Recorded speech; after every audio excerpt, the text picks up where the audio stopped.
Alright, mga kaistorya na ay gigawas karon nga news sa social media nga ipersona non grata daw sa syudad si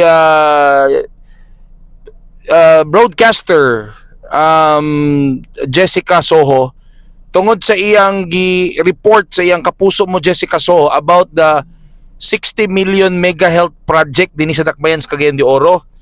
And katulad bang report ni Jessica So is not so favorable sa part sa atong city government. So mo ni ang reason nganong ipersona non grata daw si Jessica Soho. Ato i-clarify gini kay council man daw ang council man daw kuno ang nagpersona non grata. So atong hinabion ang presiding officer sa city council nasa pikas din niya ato makauban si Vice Mayor Bebot Rodriguez. Vice, mayong hapon. Tinuod ba nga i-persona non grata sa syudad si Jessica So? May hapon, Ards. Actually, wala. Wala. Last Monday, wala mention about it. Wala gid bisag gamay nga na-appeal sa agenda or there's somebody nga nag-privilege speech, wala gyud. So, wala gid ko ikasulti nga duna. It's, kung niingon manggalit sa last Monday, it's a fake news. O sa may imong ma-comment ani Vice kung halimbawa, ani na lang Vice ha, if naay mo raise sa mga miyembro sa council nga ipersona non grata si Jessica So because of reporting no about the mega health project sa Dakbayan, unsa may kay posible nimo nga mahimong response or reaction ani Vice? Actually, let's give both parties a chance to explain, no? Para nako, I don't think so. Kay the city will explain and the other party, the contractor, can explain. So sila na mo explain na what's really truly going on sa ana nga project. But journalism, like wala man ni accuse siya, it's just na lakbitan lang. And let's give the both parties the chance also nga ilang explain na. Sabot ipasabot Vice, kung imo lang personal lang nimo dili ka agreeable or uyon nga ipersona non grata si Jessica So for doing her job? Para nako personally dili.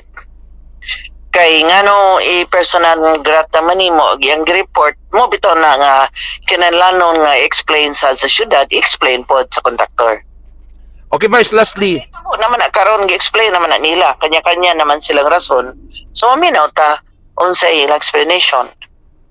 Okay Vice, at least klaro nga kaning nagkalat na mugod sa social media Vice nya napay legit gyud nga network nagpost ani Vice nga session wala gyud na.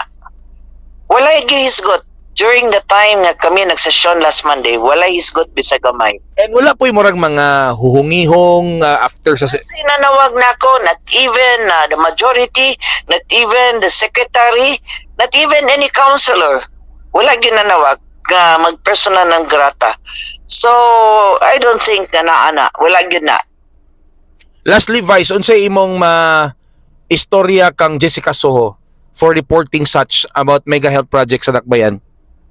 Ang reporting ni Jessica Soho, wala kayo ko kaklaro ha. I might be construed of anything. Huwag ko ka, a portion lang ang akong nadunggan.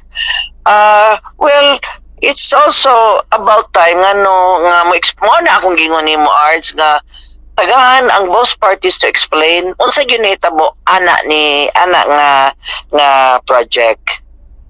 Vice Mayor Bebot Rodriguez, ma'am, daghang salamat og maayong hapon. Thank you so much. Thank you so much, Arts. Thank you, maayong hapon. Okay, mga kaistorya. So, moto siya mga kaistorya, giklaro ni Vice Mayor Jocelyn Bebot Rodriguez nga dili tinuod nga naay nag-file diha sa City Council og persona non grata kang GMA broadcaster Jessica Soho for reporting about the 60 million mega health project dinhi sa Barangay Carmen. So giklaro ni Vice Mayor Bebot nga wala may nag-file og persona non grata, and besides nganong matod pa ni Bebot nganong i-file man nga si Jessica So is just doing her job, yara man gi-present ang mga facts So ang kang Vice Mayor Bebot galing kung siya ipabuton, ipa-explain lang. Ipa-explain ang side sa mga contractors and ipa-explain po ang side sa city government nganong mauna ang nahitabo sa mega health project. And matod pa ni Bebot, since wala may nag-file og kanang personal non grata kay Jessica Soho sa council and wala po nanawag niya nga personal non grata si Jessica Soho. So matod pa ni Vice Mayor nga murag fake news to nga balita mga kaistorya. Alright? Para sa dugang nga mga balitag opinion na updated mo permente gyud update ni Papa RD. Ayaw mo kalimot to follow my FB account Ardison Tolibas Arsua, my FB pages Papa Space Capital RD, Mag-Istorya Info Vlogs, and subscribe on my YouTube channel Mag-Istorya Info Vlogs, and my TikTok account Ardison Tolibas Arsua. Till next time. Salamat.